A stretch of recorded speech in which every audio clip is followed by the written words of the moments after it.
Yo, what's up guys? Felix from Giant Lifestyle. Welcome back to the channel. In today's video, we're gonna be talking about why you should never finance a car. Now, before this video starts, be sure to drop a like on the video. It only takes a second and it really helps out the channel. Also, check the first link in the description if you want to learn how to build a business buying and reselling diabetic medical commodities. But in this video, we're gonna be talking about why financing a car is a terrible idea. I've got a bunch of notes because I was really writing down a bunch of thoughts as to why financing a car is not a good idea. Now, before you wonder, am I financing the car I am in a new city, so this is a rental. But buying a car, financing a car is a bad idea, and I'm going to tell you exactly why. Now, the first thing you want to consider when financing a car is the borrowing cost. Now, for easy math, if you are financing a $10,000 car and you have a really good interest rate of say 3-4%,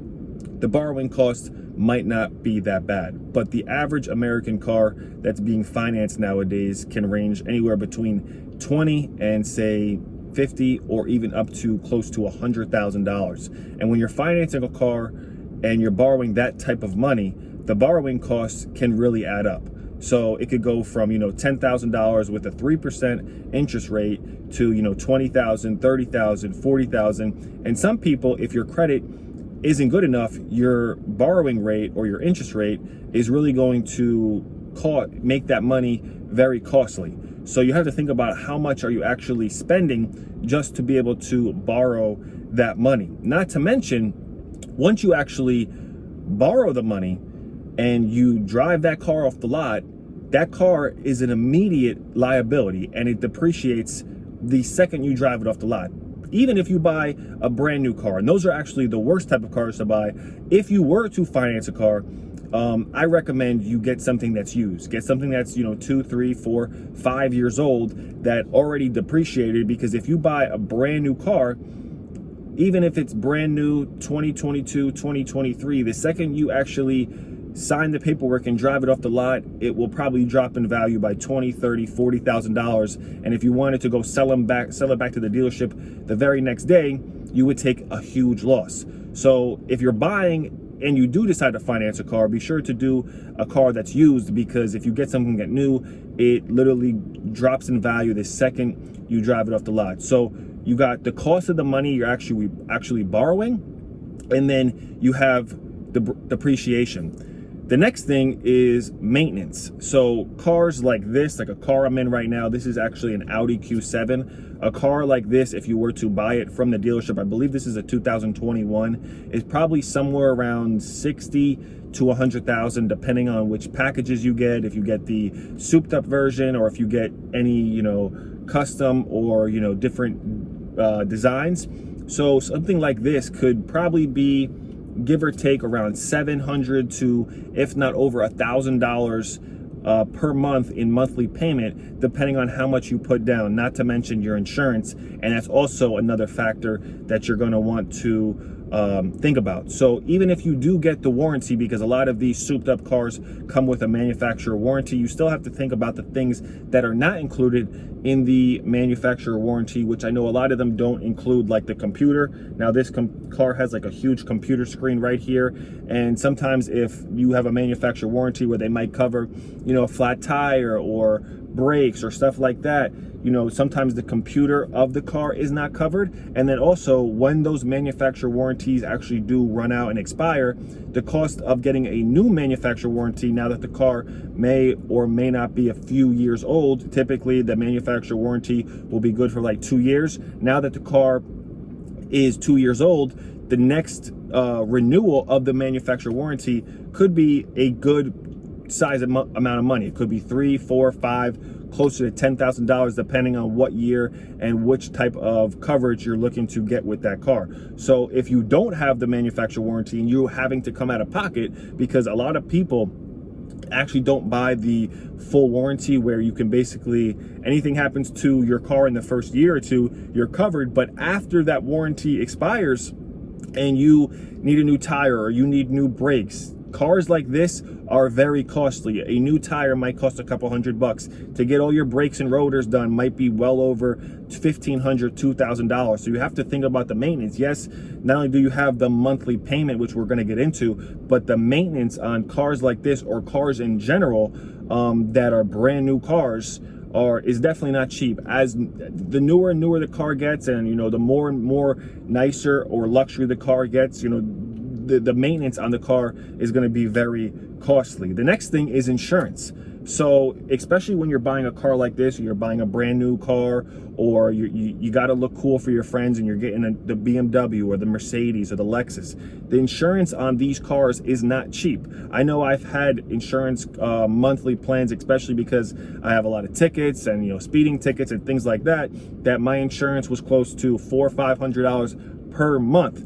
And with the average monthly car payment being around $550, insurance, so say your insurance on the low end is say $200-$300, especially if it's a luxury car like Audi or BMW or Mercedes or Lexus or whatever you're getting, the insurance is not going to be cheap. Even if you're getting something like a Honda or you're getting something like a Toyota, if it's a newer car, the insurance is always going to cost more. If it's a used car that you paid cash for and you own it outright, you have a little bit more leverage as far as what insurance you can and cannot get. When you get a car that has a loan tied to it, you typically have to get full coverage. So that's the downside. When you own a car cash and you don't have a note or a title being held at the bank, then you can get the lowest end coverage if you choose to. So that's one thing to think about. The insurance, when you finance a car, it typically has to be full coverage because the bank partially owns that car as well.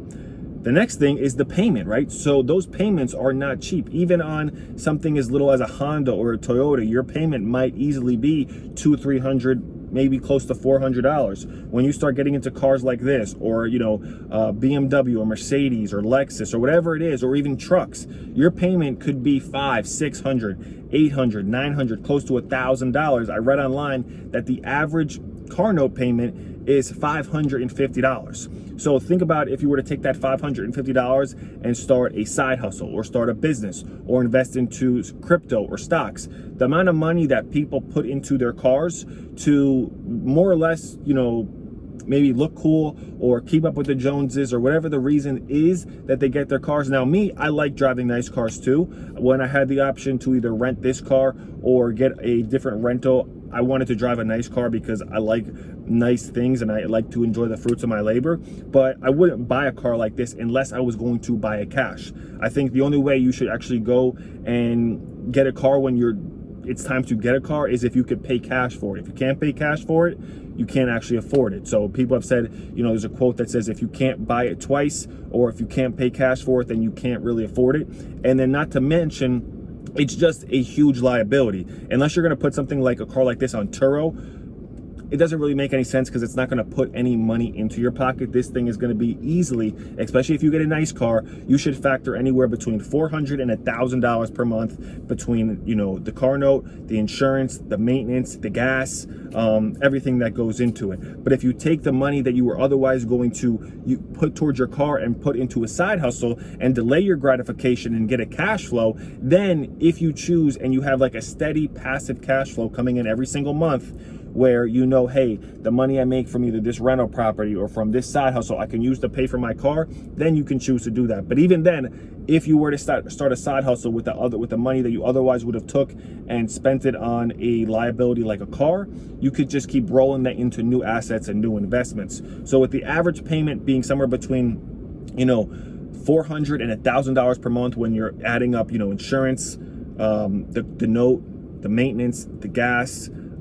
everything else that goes into it, you could use that money to delay your gratification, buy a car cash. Because like I said, when you buy a car cash, you have way more leverage as to what you can do with it. One, you own it. Two, you can put the lowest insurance if you choose. Three, you don't have a monthly note.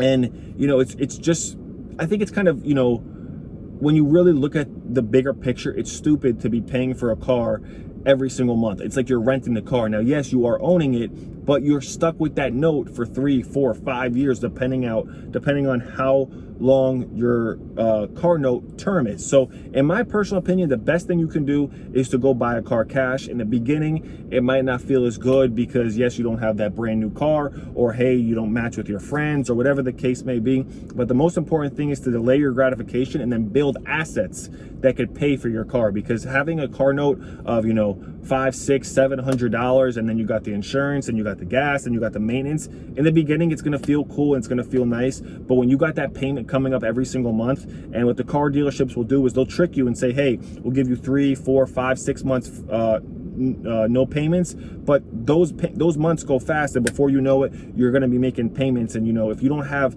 a steady cash flow coming in, then there's no point. You're better off buying a car cash, you know, using that money to delay your gratification and go build a cash flow or invest that money, and then later down the road, if you want to finance a car, you can. But even then, I think if you're going to get a nice car, do it the right way and buy it cash so you own it, and then you don't have to deal with a payment.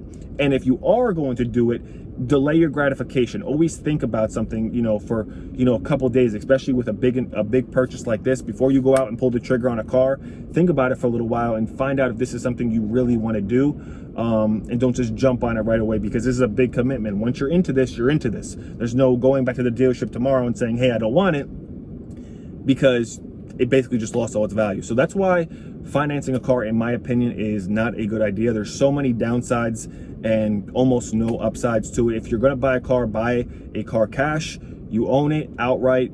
You have more leverage to it, and you don't have to deal with, you know, the monthly payment and the monthly expenses. But there you guys have it. If you guys enjoyed the video, like I said, drop a like on it, subscribe if you haven't, and I'll see you guys in the next video.